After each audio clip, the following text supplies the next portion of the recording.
thank you everyone for coming today. We are very excited to be sharing this lightning round of low to no budget projects.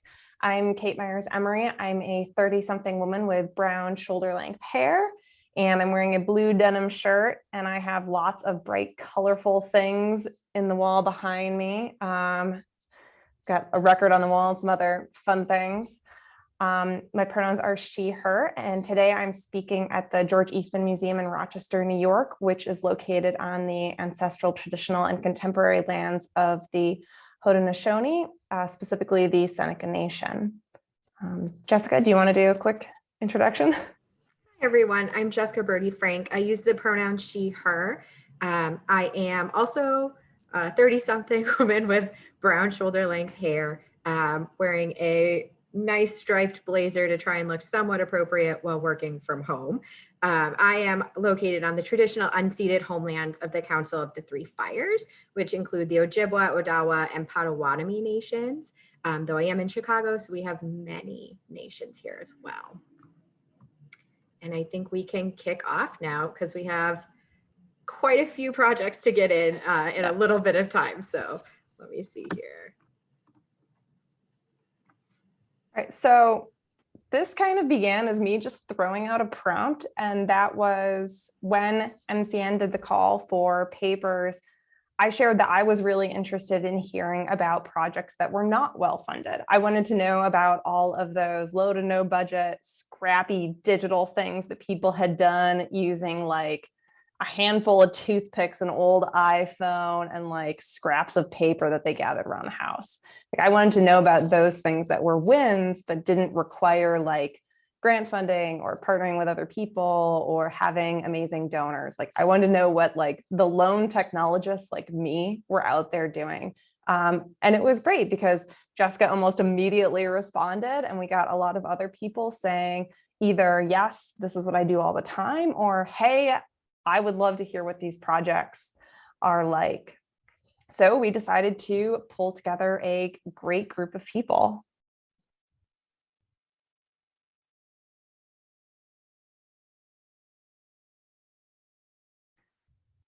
So low to no budget is something that we really wanted to emphasize right now, especially because, there are a lot of museums out there that have a lone digital person, or they might have no digital person, and you're kind of taking on a lot of other roles.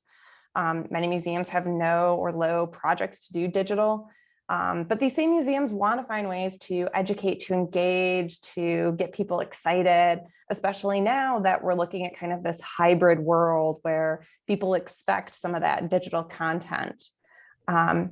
So we wanted this to be that space to share these projects that were not well funded and to connect all of us together so that we can start talking and sharing and just be open about these types of projects. And so we encourage theft as part of this presentation. So please steal these ideas, borrow these ideas, change them, replicate them, talk to us. I would be delighted to share all the things that we did, but we're hoping that this will serve as inspiration, a way to connect with other people so that we can just keep building up all these scrappy projects. Yeah, and because we're sharing projects from museums where there isn't a lot of funding for digital, it ranges from some of our smaller institutions to even some of the biggest museums in the country and around the world. Many of our colleagues are not able to attend MCN due to the fees. So that is partially why we've had these recordings of 3 to 4 minute lightning talks that we'll be sharing as a part of this presentation in videos. So those who could not attend, we're still able to have their stories and projects documented and shared. At the end, we'll be offering some summaries as well of what we've learned from these and kind of some takeaways we're hoping to really improve things for all of these lone technologists moving forward. We're going to start by looking at some examples of gamified experiences and then look at 2 different examples of virtual exhibitions, a YouTube video series, a foray into TikTok, an internal resource, as well as then 2 open access data projects, some community-based engagement, and then how the low to no budget projects can help get grant funding, but can also come with a cost. So these are all of our amazing people who will be represented today. And we're going to kick it off with Kelsy.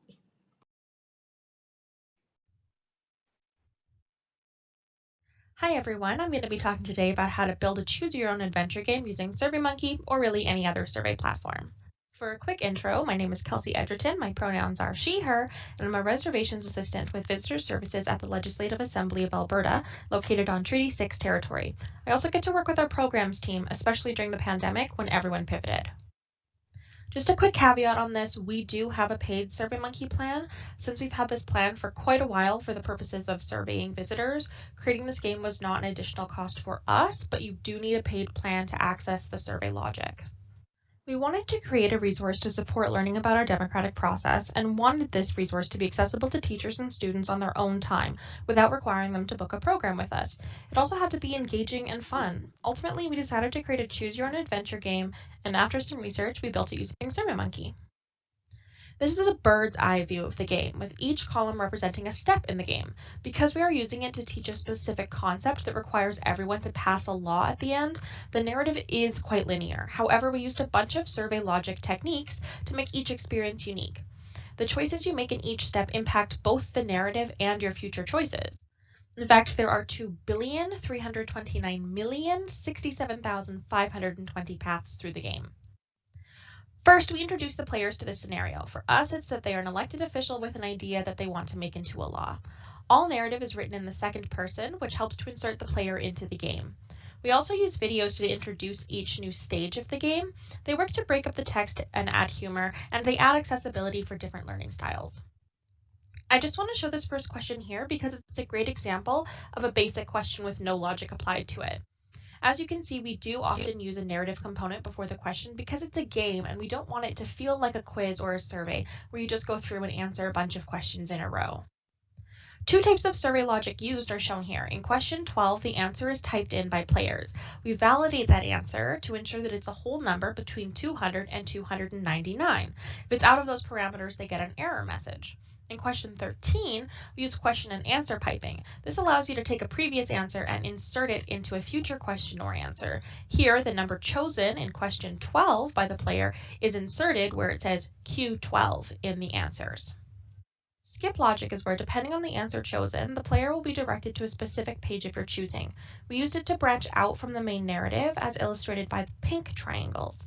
Page skip logic skips the player to a specific page after they complete the current one, regardless of answers or even if there's a question on the page. We use this to bring the players back to the main narrative, as shown with the blue triangles. This is the final outcome of the game as viewed on the back end by us. You can see lots of question and answer piping here, and many of the answer options would have been based on previous choices the player made. There are a lot of potential outcomes, nearly 1.8 million. I'm going to flash this up here fairly quickly. This is an example of the final result that a player might see without any of our placeholders. Although the game is fairly straightforward, it can be played over and over again with different results, which was important to us. We've gotten really positive feedback from both students and teachers. The best part has been being able to see the game being played in the evening after a class did it. Students were actually playing this on their own time. I'd encourage you to try the game to see what can be done and imagine something similar for your own site. Please feel free to reach out to me on LinkedIn, Twitter, or by shooting me an email if you have any questions or want to chat. Thank you so much for your time and enjoy the rest of this session and the conference. Hi everyone, I'm going to be talking today about how to Sorry, everyone. build a choose your own adventure. This is going really well. I'm so sorry.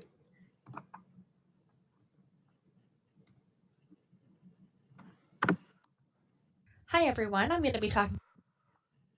You know, you think you're really good at technology until you have 70 people watching you try to advance a slideshow. All right, let's try that again.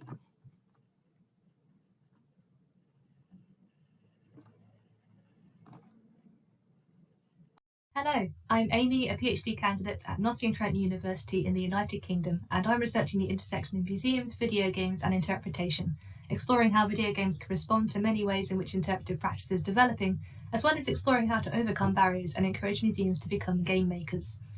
As part of my research, I've recently undertaken a 6-month placement at the National Justice Museum in Nottingham.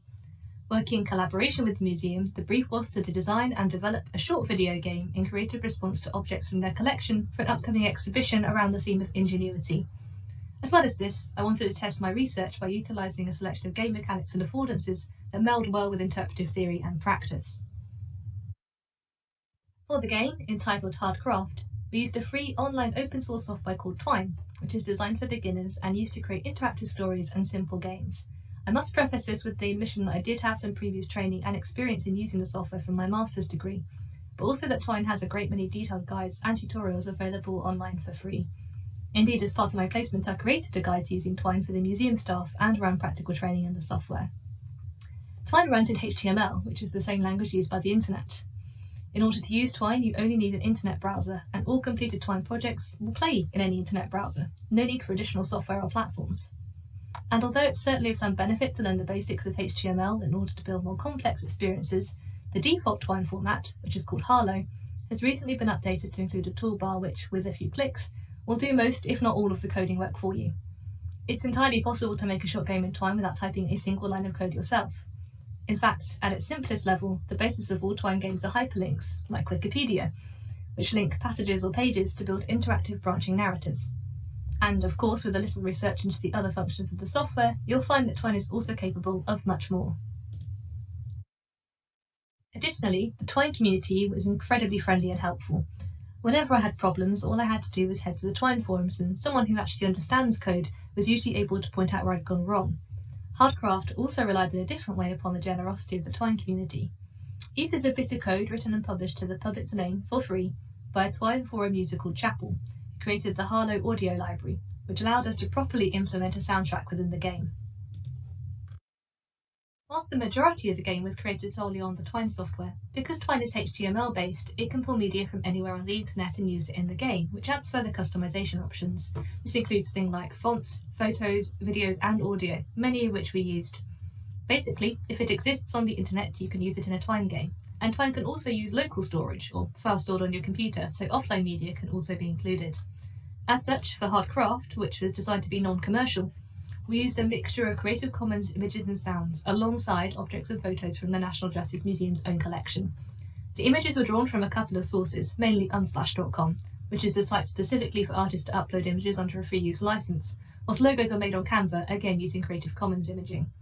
For our audio, the sound effects and music tracks included in the game are primarily from zapsplat.com, which are free to use with attribution to the website, and therefore the only cost we actually incurred in the creation of the game was the soundscape. It was made on ambientmixer.com, a community-driven project where you can build up your own soundscape using user-submitted sounds and download looped files for a small fee. We ended up using a 15-minute loop, which cost us $5. Hardcraft is intended for use as part of an upcoming exhibition project, currently planned for 2023. Along with the Twine training, the museum was also given a guide to publishing Twine games on itch.io, a free online indie game publishing platform, which once again reduces and avoids costs. Unfortunately, as the exhibition is still in the planning stages, we don't yet have extensive information on the outcomes of the game or any feedback on how it was received by visitors and players, but we hope to do so in future. Thanks very much for listening, and I hope this quick presentation has encouraged you to consider trying game making yourselves. Hello, I'm Amy, a PhD candidate.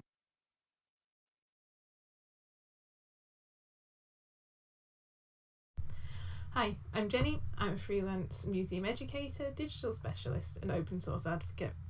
I work with smaller organisations to help them develop their digital learning and interactive content on a budget. These are my 3 tips for making games and interactives. 1. Get a handle on the why.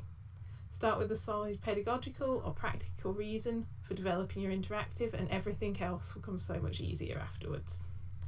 Focus on what concrete outcomes you want to gain from using an interactive and refine those into your core aim. If you can't express it in 10 words or less, it's too complicated. I worked with a client to revamp the games used to facilitate their volunteer-led handling sessions. That core aim made mechanical and gameplay choices like introducing a secret gesture or adding soft fail states, which encouraged object-based learning behaviours, obvious choices. 2. Keep it simple. You don't have to make the next Doom or Stardew Valley. What you make doesn't have to be complicated to be effective, so give yourself permission to keep it simple, both graphically and mechanically. When designing games, we tend to think in loops. See thing, do thing, get thing, etc. These loops can be very simple and still obsessively satisfying. Recently, I worked with Medham Airfield Visitor Centre to develop a game about the bomber crews who flew from their base, aiming to engage visitors, especially young visitors, in their stories. We settled on a very simple gameplay loop. Choose an action, face the consequence, or an ending, choose a route. Every consequence and every ending happened to a real crew, and through the vector of choosing their fate, players became invested in their crew's stories. All with only 3 steps and 7 sprites. Don't fear simple. 3. Don't be scared to DIY. Use your own artworks, your own pictures of your own objects. There's no prescribed look for making games or interactives, so use what you've got. Creative Commons forward sources like Unsplash, Pexels and OpenGameArt.org can top up any assets you're short on at no cost. Don't think you need to use expensive software or have a lot of expertise to pull this off either. There are amazing free open source projects like Wikeditor, Twine and others that provide drag and drop solutions to the code you'll need to get your project working. And you'll find thousands of videos, forums and how-to guides to help you get started.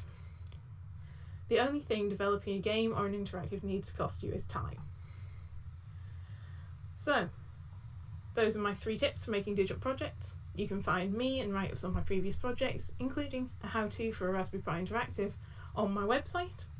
And if you have any questions, feel free to find me on the socials.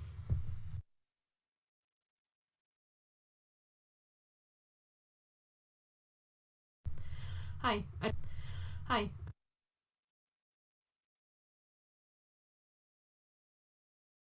Hello, my name is James Scott, and I'm the Education Assistant for the Mildred Westervelt Lerner Transportation Museum, which is part of the University of Alabama Museums Department.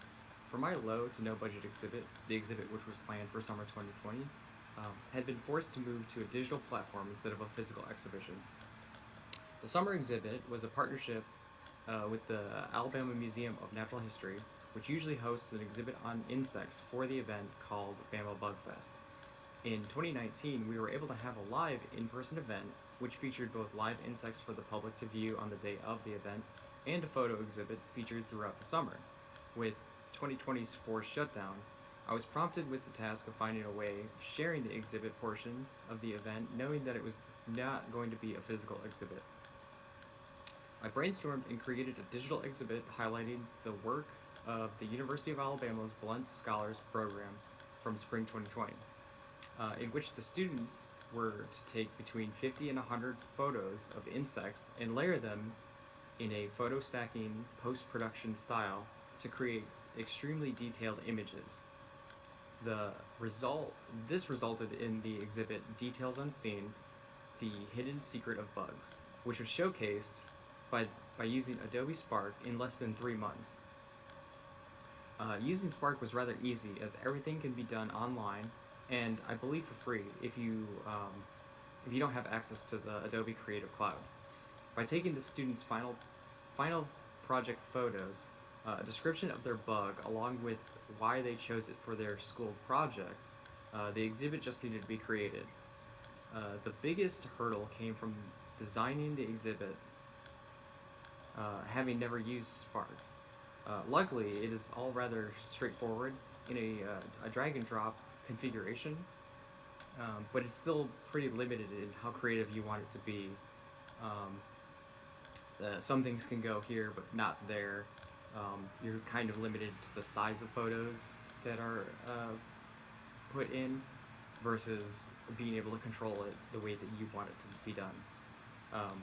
But because Adobe is a web-based platform, it has a web-based platform for Spark. It didn't require the public to download anything to view the exhibit, and I saw that as a benefit for getting the exhibit seen by the public amidst lockdown. This resulted in over 600 views for the exhibit, and the success of the digital exhibit and the move to a virtual engagement has resulted in a permanent website dedicated to Bama Bugfest, to the event, called BamaBugfest.org. And I believe that's all, so I want to thank you for your time to present my no-budget exhibit. Thank you. Hello, my name is James.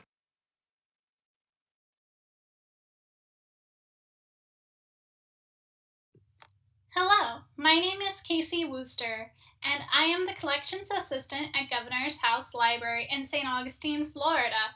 I'm here today to share with you my low to no budget project, The Making of Historic St. Augustine, Governor's House Library's first online exhibit. Governor's House Library preserves and provides access to historical resources that enhance our understanding and appreciation of St. Augustine's built heritage. The library holds papers from the former state agency Historic St. Augustine Preservation Board. From 1959 to 1997, the Preservation Board researched, excavated, restored, reconstructed, and interpreted buildings from the city's Spanish colonial past. Their decades of work in archaeology, historic preservation, and public history transformed the city's streetscapes and laid the foundation for how we see St. Augustine's past and present.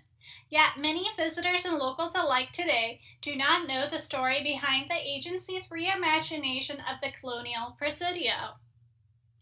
To bring this tale out of the boxes and to the public, Governor's House Library published The Making of Historic St. Augustine, which reconstructs the Preservation Board's narrative through their archival legacy.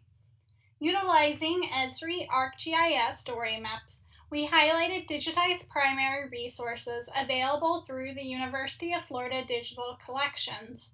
This allows visitors to not only see the Preservation Board story play out in newspapers and internal reports, but to also reflect on the evolving practice of archaeology, historic preservation, and interpretation in the city.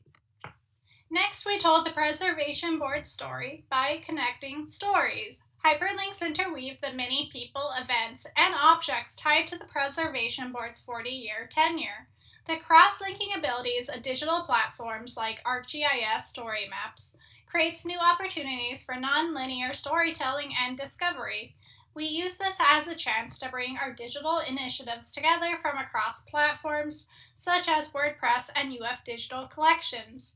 This practice of digital layering offers room for expansion and a myriad of tools in telling the multifaceted tale of the Historic Preservation Board. It also encourages visitors to uncover history with each new click, fostering an active learning experience.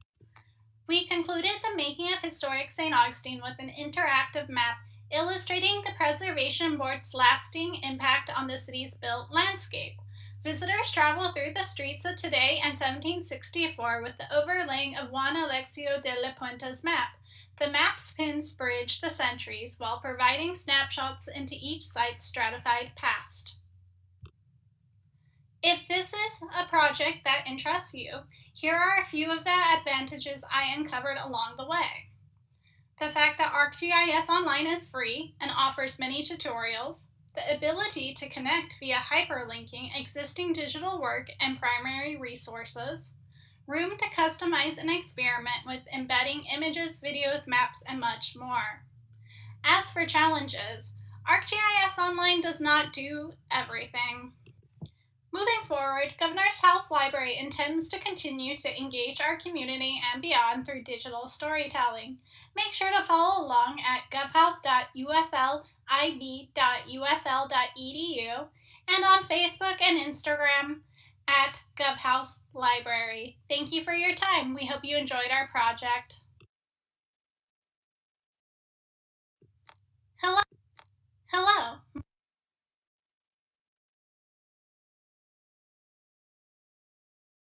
If you're using your YouTube channel as a dumping ground for press conferences from 15 years ago, you're losing money every day. Since the pandemic began, we have been posting daily videos on our YouTube channel of just wandering around with a staff member. Look at this thing. Isn't it neat? Isn't it cool? With a cell phone and eventually a tripod and not much else. Hi, I'm Ryan Szymanski, curator for Battleship New Jersey Museum and Memorial. Today we're going to do another walkthrough of another deep, dark place in the ship. We're going to climb all the way down into the chain locker. Today we are in Cadell Shipyard, 75th anniversary of the end of World War II. But just wanted to show you what happens when one of these that's already spent gets dropped in water. Now we're standing on top of the armored conning tower, and today we're on the Coast Guard cutter Taney. Division hard hat. Expired. I wouldn't recommend using this anymore. We have a crank answering many of the questions you guys have asked in the comment section down below. One of the easiest things about YouTube is that it's okay. It doesn't have to be polished. It's just about sharing your content, whatever that is. We don't script our videos. We don't rehearse them. We vaguely plan them. We usually do it all in one take. And for a long time, we edited them on the app on a cell phone. Does not need to be complicated. But despite those bare bones requirements to do it, we're gonna make 6 figures in ad revenue this year. Sponsorships, sales in our online store, and guests come to the museum because they saw our YouTube channel, because at the core of it, it's marketing. Educational marketing. Despite being a small museum with, on a good year, about 80,000 guests, we've got a reach of about 300 million on our YouTube channel. Because it allows us to reach that international audience that had no idea we were here. We're not famous, but now we can be. We have had school groups call us. They showed our videos in their classes. And every day, our main presenter gets stopped in the galleries by someone saying, "You're that guy from YouTube." It accomplishes our mission to educate and to share this story. Absolutely worth doing and requires very little of you. If you're using your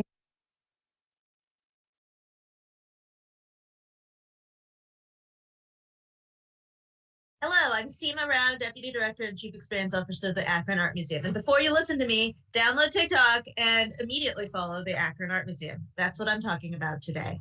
I'm telling you about how we did it, what happened, and what we learned. So we wanted to go onto TikTok when TikTok came out. We thought, hey, new place, we're gonna go there and, rule or whatever. We had it planned, ready, shot videos produced right before the pandemic, and then we stopped. And I am so glad we stopped, because the biggest outcome for us as an organization was that we had originally wanted to solve TikTok as an organization the way we had solved everything else, which was to tell you about art and expect that from that digital engagement you might want to come to the building.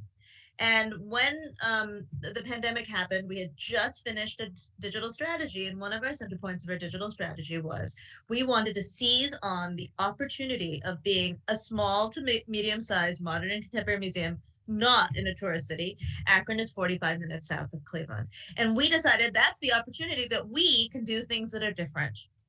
And so TikTok was our chance in the end when we finally implemented it in the spring of 2021. When we finally really implemented doing TikTok, we decided, well, we don't have to do what we always do. And instead, we spent most of our time remixing content that other people did to do kind of art history appreciation or art appreciation 101. And our goal was that people would like us gain awareness, and they would like art a little bit more, which was so essential to what our digital strategy was. Now, how much did this cost us? Well, it was free in terms of money. We used our phones and our brains, but it was really quite expensive in terms of time. My day job is to administrate the organization, but I was the person who knew the social media the best. And I was the person who was willing, as an administrator, to figure out how long this took. And for us, it took a long time because we have to watch a lot of TikToks to find the right ones to remix. And then we also had to take a lot of time because we had to understand the paradigms and the norms of TikTok. That took a lot of time. Sometimes it took like an hour of watching TikToks a day. The other thing that took a lot of time was the energy, the watching of videos, making sure that we're, checking everybody's videos, replying to comments, all of that stuff. And then there was sort of the stress of it, because when we got really popular with TikTok, felt like we were just constantly feeding the machine.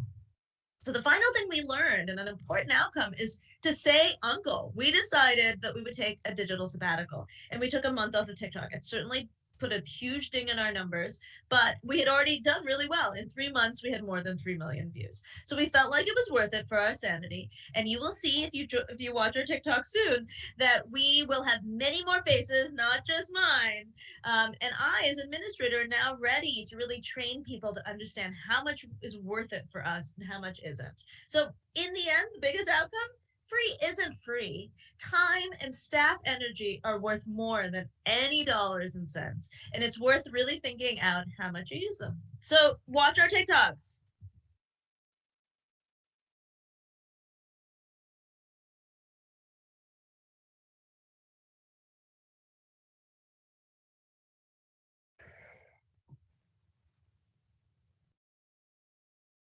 Hi, my name is Meredith Whitfield. I'm an exhibit developer at the Field Museum in Chicago, and I'm here to share with you the $0 only staff time project that really changed, if not just our development division, truly our whole department. So as the title suggests, this is about our developers wiki. So this is a project that I started back in 2018 and has been ongoing since. So what was the problem? When this process began, I was a relatively new exhibit developer coming to terms with the interviews and writing that exhibition development normally entails, but also all the little Byzantine processes that you need to know in order to do your job at the Field Museum. So I've listed a couple of those here. On top of that, exhibits take a really long time. So it might be a full year before you repeat a certain task. To their credit, many developers before me had made efforts to write this information down, but it was decentralized. We had resources on our server, on Google Drive, handwritten, and lots still in developers' brains because, you have an experience that doesn't exactly rise to the importance of getting out your document and typing it up for posterity. And then, that information might be lost, especially if you're trying to share it asynchronously. If somebody has an experience in 2004 that's going to be relevant again in 2024, how do you capture that? So what does this wiki look like? Real quick tour. Here's our homepage with a terrific tweet up here in the corner. Basic how-to, what it is information here, some quick links for developers. I have Google Analytics, so I know what our most frequently used pages are. There's a guide on how to edit the wiki and a punch list for if you see that something needs attention, but you don't have the resources you need to edit it yourself. And then the meat and potatoes, the content of the wiki is divided up into sections about writing, which cross-links document guides, research, and our style guide. Exhibit process, which steps through all of our phases and includes deliverables and meeting prep notes for everything involved in each step of the process. Everything else, so all of the non-job stuff that you need to know to do your job. And then an FAQ, glossary, and tips. We found that this organization keeps everything kind of in a predictable place, and it's worked pretty well for us so far. How has this gone? The first point here, our interns are happier. We are fortunate to have a very robust cycle of interns in the summer and in the fall at the Field Museum. We have at least one every season. And although Marie, intern coordinator, responsibilities lie with her, does a great job at teaching interns what it is to be a developer, it's great for them to have a resource to refer back to. And that kind of format of reference has permeated other projects in our department. So our EMU guide, Marie, same person, has put together a resource guide on sites for people to keep up to date with EMU. It has how-tos, but it also has the latest information from our museum-wide EMU working group. Community collaborations guide. It's similar in format on Google Sites for community groups that we're working with to get Field Museum Exhibits 101. And then because our department follows a process kind of step-by-step from idea to opening, it's great to have that in a place where it can be easily editable. So if our directors group decides something changes about the exhibits process, it's reflected right away. And it's very easy to share. So if you need a place for a lot of very technical, sometimes changing information to live, I encourage you to think about setting up a wiki or a shared resource on a website format for your group. If you have questions about how this has gone or want a little additional support, please feel free to reach out. My email and my social media has been in the bottom of this presentation.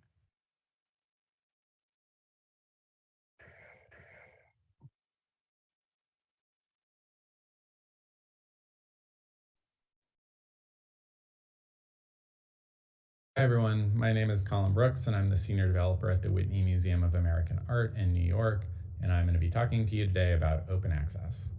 So if you're unfamiliar, open access is the sharing of collections data or other information held by GLAM institutions to the public with limited to no restrictions for the purposes of exploration, scholarship, or other creative endeavors.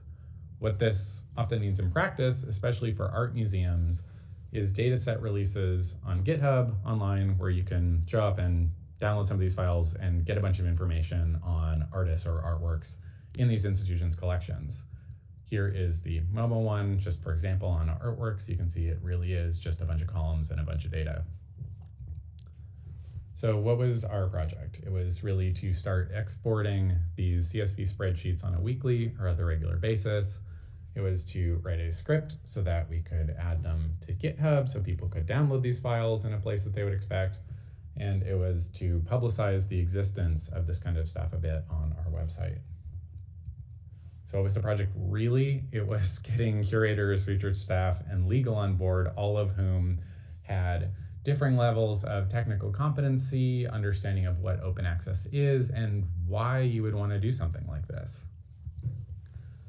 So things that helped those conversations. One is just that our peers have done this. There are so many institutions around the world who have released data, who have opened APIs, who have done riskier stuff like release a bunch of images, and being able to say that this is kind of a keeping up with the Joneses thing, and our audience on some level expects this of large institutions, is a big help, especially at a place that really does look to our peers as models for where we should be. Another thing that helped was the limited initial scope of this release. We were not including images, we were not doing anything particularly tricky, and we were not releasing information that wasn't already online in some form on our online collection. This is very much just repackaging stuff that we have already done in a new form. This is also a big appeal to our mission and values. This is probably true for many institutions, talking about things like educating diverse publics or being experimental and responsive or leading with expertise. All this stuff really feeds into, it makes sense to release data in new forms, in new places, so new people can engage with it in different ways. And lastly, and one of the biggest ones, there weren't resources that were required from other departments. This was a pretty small technical lift on our digital development team and didn't really require anything of anyone else. So related to that, future challenges would be, we have limited resources to do this kind of work, and similarly limited buy-in for anything with risk or cost, like potentially releasing images, as much as that's the thing that I would really like to do. So what does this all look like? Well, we've released 2 initial data sets on our GitHub page online. We've also written about this on Medium. I encourage you to check those things out at whitney.org/open access. Thanks. Hi, everyone. All right, sorry, everybody. I know we only have like 2 minutes left, but Nikhil, do you want to do a little bit of a quick discussion on the Open API at the Art Institute? Yeah, sure thing. I will speak for 2 minutes. So just, taking note of all the other previous examples, at the Art Institute, we're not lone technologists who built the API. We were a team of 2 dedicated developers situated within a team of designers and producers, part of the experience design department. But we did have the luxury of a little bit of time. We were in between major projects. We had about 11 months to dedicate towards one big thing, which is a rare thing, especially in contexts where we're often wearing multiple hats at the same time. So over the course of 11 months, we developed a system that aggregated all the museum's public data into one place, made it searchable, and made access to that data uniform across about 7 or 8 different systems, as it turned out. The intention was to have this data serve to our main website, but also service our mobile apps and in-gallery interactives. And from the get-go, we envisioned this as being the future of a public API for our museum, which we launched just January of this year, which you can find more at api.arctic.edu. It's part of larger open initiatives at the museum. We have over 50,000 public domain images that are downloadable on our website. Much of the code that our team develops is open sourced. And then of course, our API provides open data. And echoing, the part of the work that is educating leadership and other staff to gain buy-in on projects like this. And similarly to noting that other institutions have done similar things, we also noted that organizations much bigger than us and with much more sensitive data concerns than us are participating in open data and open source movements like the NSA, for example, and hospitals, which are bound by HIPAA, which we are not. Linux, of course, the 30-year-old, 40-year-old operating system that many of us use on devices and computers today. 2 minutes, great. So that was our project.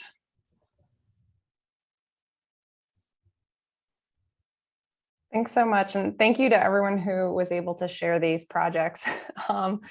This was an exciting way to be kind of showcasing a lot of different things. And Jessica and I clearly had a lot of slides that we did not get to that we're kind of sharing some of the projects we were doing. But I just want to say, what we really wanted to focus on is we kind of said tongue in cheek, like all it takes is staff time. But staff time is really, really important. And that is something that we can't be taking for granted. So none of these projects are free. They just might not hit the budget. I think it's also good to iterate, like, you don't have to do big projects. It's okay to do things scrappy. I know at Eastman Museum, a lot of our scrappy projects actually led to us getting a grant. So we were able to upgrade everything.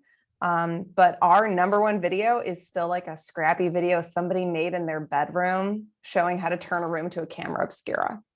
So sometimes these casual videos actually have more human interaction and people like them more. So it's okay to do things this way and people like that kind of interaction. Yeah, and we'll definitely make sure we share these slides. We also have a PDF to share that has contact information for everybody whose projects were presented today. And to echo what's been said here, we wanted to show these scrappier projects because usually at a conference we see the big polished projects, and that's maybe 10% of the work that most of us are doing. So we're really excited to share these with you, but also really want to nail home that that was a joke. Our staff time is important. It is not just about our fiscal budgets. It's also about our emotional and capacity budgets. So please, everybody, take a breath, steal, use these ideas, but also know when to say, I don't want to touch that. For me, my line in the sand was TikTok. So like love to Seema, but that was the one where I let somebody else take that on. And so that is hopefully what we've helped share today. And we will make sure all of this gets shared out on Slack as well. So thank you.